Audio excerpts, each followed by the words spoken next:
Ya,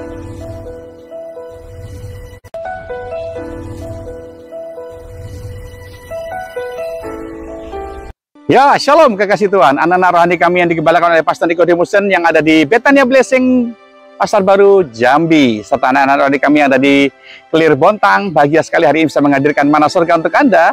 Saya percaya bahwa dalam kehidupan setiap kita diajar untuk mengerti apa yang menjadi fokus tujuan utama dalam kehidupan kita. Karena apa yang Anda fokuskan menjadi tujuan hidup, itulah yang akan kita kejar. Bagaimana kita memiliki orientasi dalam mengarahkan hidup kita kepada tujuan hidup kita. Apa itu orientasi? Orientasi itu ibarat seperti matahari, Bapak Ibu, yang dikelilingi oleh semua planet-planet dan bintang-bintang. Di mana semua planet dan bintang itu berpusat kepada matahari. Siapa yang berpusat kepada Kristus, dialah adalah orang yang memberikan kehidupannya, orientasinya kepada Kristus. Kalau Yesus menjadi orientasi kehidupan kita, disitulah kita akan mengerahkan seluruh kehidupan kita kepada Tuhan. Perhatian, perasaan, pikiran, gaya hidup kita, fokusnya kepada kehendak Allah. Jadi pribadi yang berpusat kepada Kristus, itu adalah pribadi yang mengarahkan seluruh kehidupannya, pikirannya, perasaannya, dan perhatiannya kepada Kristus, yaitu atas semua kehendaknya. Sama seperti bagian daripada planet-planet yang ada. Planet-planet yang mengarahkan dirinya kepada matahari akan mendapatkan dampak daripada matahari itu, yaitu apa? Cahaya, sinar, atau kita bilang terang itu. Ya, terjadilah siang, ya Bapak Ibu ya. Sama dengan kehidupan kita sebagai orang percaya. Waktu Anda mengarahkan diri kepada Kristus, maka Anda akan mendapatkan bagian dampak daripada apa yang dimiliki Kristus, yaitu terang dunia.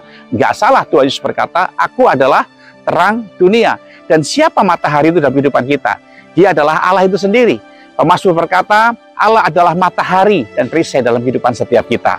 Mari kekasih Tuhan, saya berdoa supaya hari ini Anda berfokus kepada Kristus, berpusat kepada Allah. Sehingga seluruh kehidupan kita bukan kepada kebutuhan, tapi kepada Kristus. Kalau orang fokusnya, orientasinya, lintasannya selalu kepada kebutuhan, maka yang terjadi adalah dia akan melakukan segala macam cara untuk memenuhi kebutuhannya. Nah, kalau kita gunakan ya semangat seperti itu kepada Allah, itu akan indah sekali. Bagaimana saudara dan saya akan menjadi pribadi yang betul-betul mengerahkan segala apa yang Anda bisa untuk menjadi seperti Kristus. Karena pusat hidupmu adalah Kristus, gitu. Kalau orang bisa dengan pemenuhan kebutuhan, dengan merampok, berkorupsi, sampai harus jual diri untuk memenuhi kebutuhannya. Kalau kita arahkan kepada yang baik, Tuhan dengan mengampuni, dengan hidup memberi, dengan hidup melepaskan semua kenajisan, membuat saya bisa seperti Kristus. Kenapa saya nggak lakukan? Nah, kan indah sekali Bapak Ibu ya. Jadi saya berdoa supaya hari ini Anda betul-betul menjadikan Kristus sebagai pusat kehidupanmu, menjadikan Kristus sebagai bagian yang menarik dalam kehidupan setiap kita.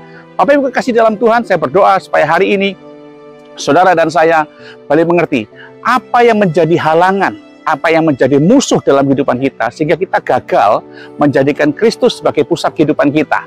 Nah, kenali dulu saudara, karena itu bagian di mana saudara akan melihat kuasa Tuhan dinyatakan. Nah, Bapak Ibu kekasih, dalam Roma pasal yang ke-10 ayatnya yang ke dalam Roma pasal yang ke-11 ayat yang ke-33 35. Dalam Roma pasal 11 ayat 35 dikatakan, sebab segala sesuatu adalah dari Dia dan oleh Dia dan kepada Dia. Bagi Dialah kemuliaan sampai selama-lamanya. Jadi dari sini kita harus mengerti bahwa semuanya itu pusatnya adalah Kristus. Kenapa? Karena dari Dia semuanya itu ada. Melalui Dia, bahkan semuanya kembali kepada Dia. Nah, kalau kita tahu bahwa semuanya dari Allah, bekerja melalui Allah, dan akhirnya harus kembali kepada Allah, mengapa kita tidak berpusat kepada Kristus? Apa halangannya? Ternyata halangannya itu ada dua, Bapak Ibu kasih ya. Yang pertama, halangan kita itu sebenarnya bukan iblis. Ya, iblis itu adalah musuh yang sudah dikalahkan oleh Yesus di karya kayu salib. Dia udah dikalahkan. Tetapi kalau saudara menyadari bahwa musuh utama dalam diri kita yang harus kita taklukkan itu adalah ego kita.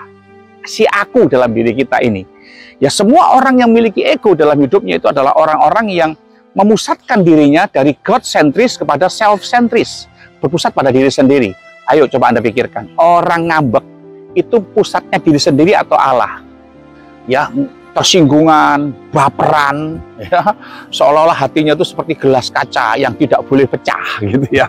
Retak aja nggak boleh, apalagi pecah. Harusnya kalau kita berpusat kepada Kristus, hati kita itu kayak Tupperware, mau dibanting tuh nggak bakal pecah. Nah itu saudaraku, ya orang simpan sakit hati, ya orang simpan pergumulan hidupnya dengan begitu sampai jaga baik-baik supaya jangan sampai ada orang melukainya, itu bagian yang tidak menarik Bapak Ibu. Nah Tuhan mengajarkan buat kita supaya kita kalahkan ego ini. Anda percaya Yesus, itu terjadi substitusi, penggantian kepemilikan dari diri sendiri, harusnya Yesus yang menjadi pemilik dalam hidup kita. Itu makanya dikatakan dalam Galatia pasal 2 ayat 20, namun aku hidup, tapi bukan aku sendiri yang hidup, melainkan Kristus yang hidup di dalam aku. Dan hidup yang hidupi dalam daging ini adalah hidup oleh iman kepada anak Allah yang telah mengasihi aku dan telah menyerahkan nyawanya untuk aku. Jadi kita ini hidup, itu bukan lagi kita yang hidup, Kristus yang ada dalam diri kita. Itu yang Tuhan cari Bapak Ibu. Bagaimana saudara dan saya hari-hari ini berpusat kepada Kristus dengan cara apa? Mengalahkan ego ini. Orang pelit, orang kikir, orang tamak, itu pusatnya bukan Allah, sudah pasti itu. Pusatnya dari diri sendiri. Ingat Lukas pasal 18, pemuda kaya itu saudara yang tidak mau berbagi. Itu adalah pusat bagaimana hidupnya adalah dirinya sendiri, bukan Allah Bapak Ibu. Nah ini yang menjadi kita menjadi orang yang akhirnya dikuasai oleh ego. Itu makanya Bapak Ibu coba Anda renungkan. Bagaimana kita ini menjadi pribadi yang bisa mengalahkan ego ini, itu yang paling penting. Sehingga Anda mengalami metamorfosis. Dari kehidupan yang dikuasai oleh si aku, yang menjerumuskan kepada kepentingan diri sendiri dan dosa, diganti dengan kehidupan yang diganti oleh kepemilikan Allah yang bertahta dalam diri kita. Itulah arti kerajaan Allah. Kalau Anda berkata tentang kerajaan sorga, itu bukan bicara soal tempat, tapi bicara soal pemerintahan Allah dalam diri saudara. Sudahkah Allah diberikan kekuasaan sejauh mana dia bisa menguasai hidup saudara, sehingga si aku itu betul-betul menjadi hamba kita, bukan menjadi tuan atas kita. Ego kita itu Bapak Ibu ya, kalahkan ego saudara. Lalu yang kedua adalah bagaimana saudara dan saya boleh belajar memahami, ternyata hal yang menarik dalam diri kita itu adalah ketika saudara dan saya boleh memahami hidup yang dapat mengalahkan musuh yang kedua, yaitu sistem dunia. Apa itu sistem dunia? Kalau Anda bicara soal dunia, di Alkitab itu menjelaskan bukan soal tempat atau letak bumi di mana kita injak-injak ini Bapak Ibu ya. Tapi memahami, ternyata hidup kita itu adalah dikuasai oleh sistem dunia. Apa itu sistem dunia? 1 Yohanes pasal 2 ayat 16 dan 17. Di sana dikatakan, sebab semua yang ada di dalam dunia, yaitu keinginan daging, keinginan mata, serta keangkuhan hidup, bukanlah berasal dari Bapa, melainkan dari dunia. Dan dunia ini sedang lenyap atau binasa dengan keinginannya. Tetapi orang yang melakukan kehendak Allah akan tetap hidup selama-lamanya. Jadi ini yang Tuhan ajarkan dalam hidup kita. Bagaimana saudara bisa mengalahkan sistem dunia yang ada di dalam dunia ini yang seringkali menjadi musuh kita. Yaitu apa? Keinginan mata. Keinginan mata itu apa? Yaitu the word is in your hand. Seolah-olah setan berusaha menyusupkan ya dirinya bahwa mata Anda bisa menguasai dunia ini lewat apa? Gadget ini Bapak Ibu ya. Dari paling suci sampai paling yang nista ada di gadget ini. Banyak ya keinginan untuk belanja, pemenuhan kebutuhan, keinginan mata semuanya Bapak Ibu. Dan ini perlu disalibkan keinginannya. Supaya apa? Supaya Anda bisa melihat bahwa masalah saudara, kebutuhan saudara itu bisa teratasi oleh kehendak Allah yang terjadi dalam saudara. Ingat Matius 6 ayat 33. Tetapi carilah dahulu kerajaan Allah dan kebenarannya, maka semuanya itu akan ditambahkan kepadamu. Keinginan mata kita tertuju kepada Tuhan. Ketika kau menghadapi masalah, keinginan mata apa? Ngomel, nyerah, bersungut-sungut, tinggalkan Tuhan. Nah, kalau keinginan roh apa? Yaitu iman. 2 Korintus 5 ayat 7. Hidup ini adalah hidup karena percaya, bukan karena melihat. Nah, itu dia Bapak Ibu. Makanya keinginan mata kita harus dilatih untuk fokus kepada Yesus, bukan kepada hal-hal dunia ini. Yang kedua adalah keinginan daging. Keinginan daging itu apa Bapak Ibu?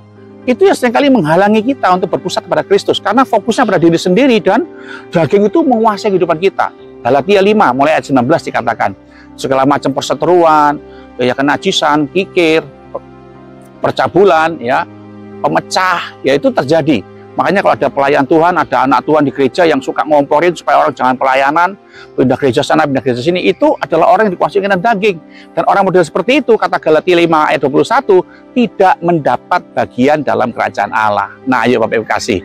Karena banyak dalam hidup saudara hari ini yang dikuasai oleh keinginan daging itu, sehingga kita menjadi orang yang nggak bisa berpusat pada Kristus. Pusatnya masih pada diri sendiri. Waspadalah Bapak Ibu. Jangan biarkan diri Anda dikuasai oleh keinginan daging. Itu akan menjerumuskan saudara. Sia-sia Anda akan hidup di dunia ini. Sudah ke gereja, sudah pelayanan, tapi keinginan daging tidak bisa Anda lepaskan. Masuk neraka saudara. Ya, mari kita belajar mengalami kelahiran baru. Itulah bagian di mana Anda bisa masuk kerajaan surga. Seperti yang Tuhan katakan dalam Yohanes pasal yang ketiga. Dan yang terakhir adalah keangkuhan hidup. Apa itu keangkuhan hidup, saudara? Keangkuhan hidup itu adalah bagaimana saudara bisa menyaksikan bahwa kita itu dimasuki oleh filosofi pengetahuan-pengetahuan dunia, ya, dan juga paham-paham duniawi yang dibangun seperti benteng dalam pola pikir kita, sehingga itu menghalangi kita untuk, ya, melakukan kehendak Allah. Seolah-olah Anda ingin berkata bahwa aku bisa kok tanpa Tuhan. Itu keangkuhan hidup. Ya, Anda merasa tidak butuh Tuhan, Anda merasa karir di atas segala-galanya, bisnis di atas segala-galanya. Anda adalah orang yang terjebak dalam keangkuhan hidup. Bukan cuma sekedar orang yang pamer di sosmed, bisa makan enak, bisa punya tas, bisa punya mobil, bisa punya sepatu branded, dan lain-lain. Itu bukan cuma itu buah daripada bangunan keangkuhan hidup. Tapi induknya itu apa? Merasa diri bisa, merasa diri pintar, merasa diri sudah hidup mampu melakukan semuanya tanpa Tuhan. Itulah keangkuhan hidup. Nah, rata-rata manusia yang memiliki keangkuhan hidup, ujung-ujungnya adalah kehancuran. Alkitab berkata, dunia ini akan sedang lenyap dengan segala keinginannya, termasuk orang-orang yang angkuh dalam hidupnya itu. Mari kekasih Tuhan, kita warnai hidup kita dengan hidup mengasihi Tuhan, berpusat pada Kristus, sehingga Anda akan mengalami terobosan dalam hidup ini. Percayalah, Tuhan akan membuat Anda mengalami kehidupan yang berkenan di hadapan Tuhan. Dengan cara apa? Jadikan Tuhan pusat dalam kehidupan saudara. Jadi tata surya ini bicara tentang sebuah gambaran. Kalau planet-planet berpusat pada matahari, maka kehidupan kita setiap hari sebagai orang percaya harus berpusat pada Allah yang sang matahari ilahi itu. Dan berkati doa saya untuk Anda sekalian. Haleluya.